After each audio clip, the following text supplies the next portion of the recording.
koordinátorom pre jazdcov je inžinier Rastislav Kučera.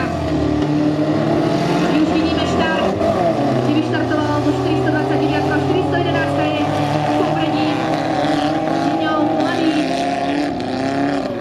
jazdec Jan Jakuš, ktorý sa v prvých rozjazdoch nezúčastnil, lebo mal nejaké technické problémy, tak uvidíme, či ho jeho tátož nesklame. Zatiaľ to vyzerá, že je s veľkým predstihom vpredu. Za ním sa drží Erik Bartko a Riško Todt.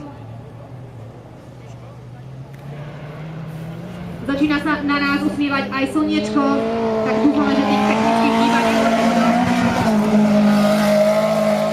vynikajúca rýchlosť, 411 Jan Jakuš. Vidno, že svoje technické vady, ktoré mal na svojom automobile, odstránil a ukazuje nám svoje doposiaľ nazbierané skúsenosti. Tu sa jedná o mladých juniorov do 18 rokov. Je s velikánskym predstihom Jan Jakuš.